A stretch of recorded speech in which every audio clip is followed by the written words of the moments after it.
Hello, my name is Ken Andrews, and I'm the music director and conductor of the Orchestra of Northern New York. Thank you for joining us today for Tuesdays with the Maestro. My very special guest today is Mark Hartman. Mark, for 32 years, has been the principal trombone in the Orchestra of Northern New York. In addition, he's been the professor of trombone at the Crane School of Music and a member of the Potsdam Brass Quintet. I urge you to go to our site, ONNY.org, and where you'll be able to see his entire bio and see what an amazing career he has had and is still having. And I've felt so fortunate over the years to have him as a member of the orchestra, and so fortunate to have him here to talk with today. Thank you. It's nice to have you. I'm just curious, when did you begin trombone? And I'm curious, was that the first instrument you started on? Well, I began in 5th grade. And it wasn't the first instrument. The first instrument was piano. My mother was a music teacher, general music teacher, and she knew if I ever wanted to go on in music that I should have some piano background. So, and she was a singer. So I had that, and then... How old were you when you started piano? That's a good question. I'm not sure I remember that one. It was probably about 7, maybe. 7 or 8. Interesting. Yeah. And so I'd probably had about 3 or 4 years in before I took up an instrument. And that same first year that I took up trombone, I also took up violin. But I don't tell many people about that. I'll remember that when we're hiring. It was only 1 year. So, yeah. That's incredible. Well, as you progressed, did you start just through a school program, or did you start with private lessons? How did that work through junior high and high school? Well, it was all school program. In fact, trombone wasn't the instrument I wanted to take. I actually wanted to be a French horn player, which is ironic because my son's a French horn player. But we had a trombone in the attic, and that's where I started. And then my folks said, if you want to change after a year, then we would do that, but I didn't. And where was this that you were taking these lessons? Where were you growing up at the time? Well, I grew up in Williamsport, Pennsylvania, just north of there. Pennsylvania. Yeah. Right. So I actually I was a sophomore in high school before I had my first private lesson. So. Fabulous. When did you know that you wanted to pursue a career in music? That was probably in junior high, even though I wasn't playing very well at the time. I guess with my mom's influence, that was a big part of it. And my folks were both encouraging in that respect. So. Yeah. I know you've had an amazing history in playing different positions in orchestras. Of course, with us, you've been principal trombone for these 32 years, but I'm sure you've played different positions all the way around and have strong feelings because of your all the teaching you do. A lot of people might wonder, is there really any difference between playing principal trombone and second or bass? Are they just equal? Do they have different roles? How do you feel about these? Well, as a principal player, you're kind of charged with directing the section. Okay, so you're helping them with the ideas that you have for the section sound. So in a way, as a principal player, it's more about how you blend with the principal trumpet and the tubist and horn, principal horn. So as a second player, there's a different kind of challenge. It's more about, I think the tuning is a bigger challenge because you have to insert yourself in between the bass and the principal player. It's also a difference in the way you fit into the section sound because it's high, middle, and low, and so you try to balance better in there. And so between the tuning and the balance, I think it's a different kind of a challenge. Yeah, it's interesting with second that whether it's second flute or the second trombone or anything, in some ways it's one of the hardest positions, isn't it? Because you have to be so good you can sound like somebody else.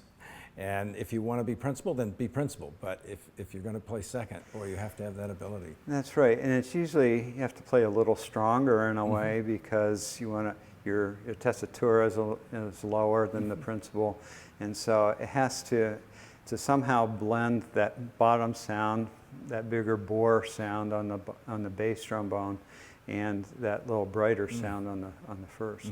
Well, we certainly have been fortunate with the people that have sat in that second chair, haven't we? You've had just some outstanding musicians that you've been so fortunate. I'm curious, you had so many years with the Potsdam Brass Quintet, and it's such an amazing ensemble. I can't, for 32 years I've enjoyed those concerts. And so have people all over the North Country, in the United States and beyond. But I'm curious, because of those 5 players, we're all either principals or members of the Orchestra of Northern New York, how did you feel that shaped the ONNY brass sound, which I bragged about, and I have for 32 years bragged about, that it's a special sound and that it's because of its homogeneity. How do you feel that your work with that quintet made a difference in this? Well, it certainly helped for sure.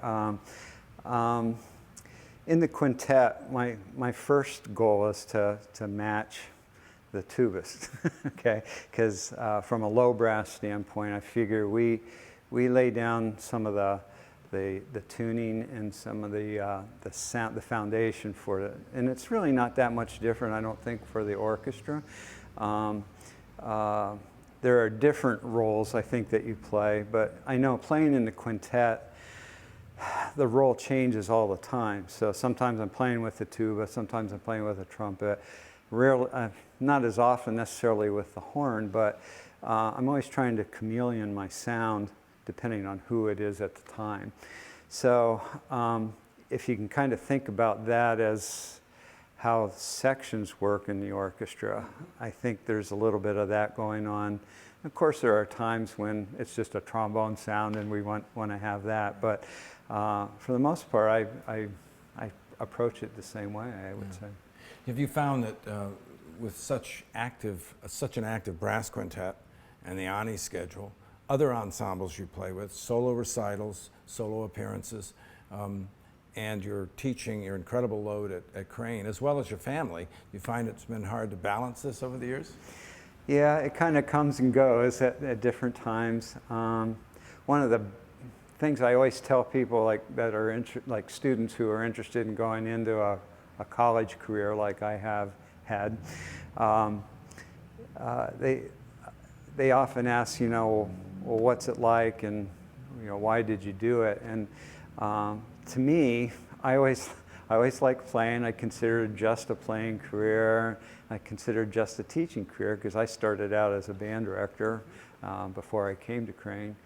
And what I like about my job is that I can balance those two things that I really like to do. So of course, having a family that created some more time issues, but yeah, you balance that and keep your priorities straight, I think, is the big thing. You've just retired from the Crane School of Music after 35 amazing years as a great teacher and a great mentor for hundreds of students. I've always valued that so highly. And I'm curious, do you have any reflections? I know, I'm sure that's a difficult one to ask because there are probably so many, there are probably hundreds of them, but any reflections on what this has meant to you these years? Well, it's interesting you bring that up because we were supposed to have one of our Crane alumni trombone reunions this year, and of course that got canceled due to the pandemic. So we put together a virtual performance of Auld Lang Syne. We had 80 players play on this thing, and we put it out there on Facebook. And did you have to, somebody edited it so that it would work? Yeah. Fantastic. Former student Ethan Cypress did that for us, and it was a neat project. And then we also, for the alumni weekend, we did a Facebook and a Zoom session. So, and I reflected on some of those things that were part of the trombone studio over the years, including one that ONNY was involved in, and that was the 1999 International Trombone Festival. It was an amazing concert. I remember the string players were dreading a concert of all trombone players, and these were some of the greatest players in the world. Principal of Philadelphia the third trombone of the bass trombone of the Boston Symphony, principal from Minneapolis, the best of the contemporary players in Europe, and one of the top solo players in Europe. I still remember it like it was yesterday. I still have the T-shirt. Right. And I want to tell you that this orchestra was so humbled by this concert. It was amazing. These musicians transcended the instrument. There was no trombone or violin. It was just music. And I'll tell you, those string players in the orchestra that were probably thinking, oh my goodness, 5 trombone concertos, were in heaven at the end. We only have a couple of minutes, but I just wanted to ask you a couple of quick questions. Are there any, I know it's a tough question for all musicians, but are there any particular composers that you prefer and enjoy playing orchestrally? Well, I guess some of the ones you might suspect as a brass player, okay? Though I don't get to play a lot of it, I really enjoy Mahler's music, Bartók's music, and some specific pieces. I wish we could do more of it. They're such huge orchestras. Yeah. They're amazing orchestras. Yeah. Yeah, but they're you know, I just like the sonorities. I even in some Vaughan Williams, I really enjoy the sonorities that you hear there. Those would be some of the big ones. We do get to play a couple of Wagner pieces, so, but again, it's just kind of brass heavy, so I guess I gravitate towards some of those things. I'm curious, over these 32 years, again, this is a difficult question, but are there any particular concerts or particular memories that you have from the orchestra that stand in your mind?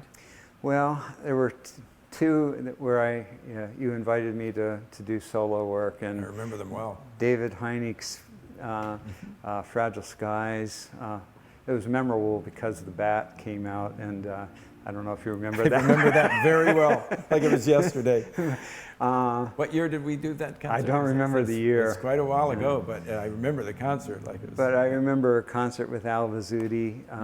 That was just pretty memorable to me. I also remember the Larsen Concertino that you did, and we did Beethoven Symphony No. 3 on that concert as well, and also a Beethoven Overture.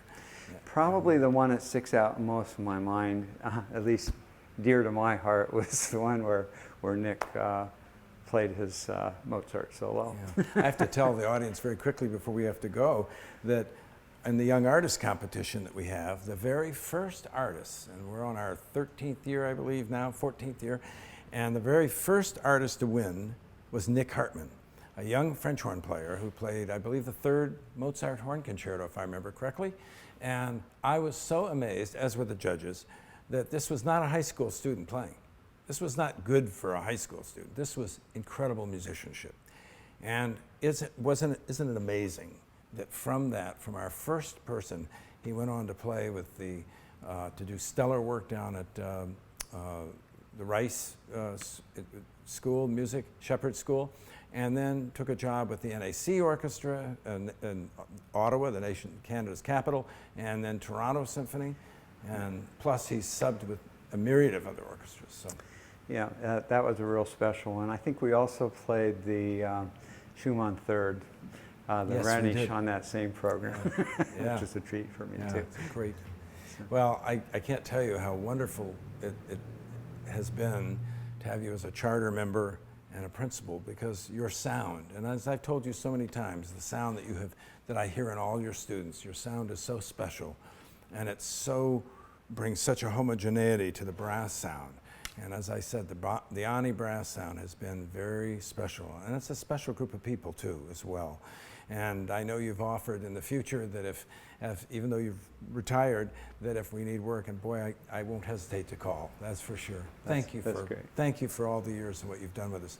And thank you to our listeners for joining us today. I look forward to talking with you next week on Tuesday Talks with the Maestro. Thank you.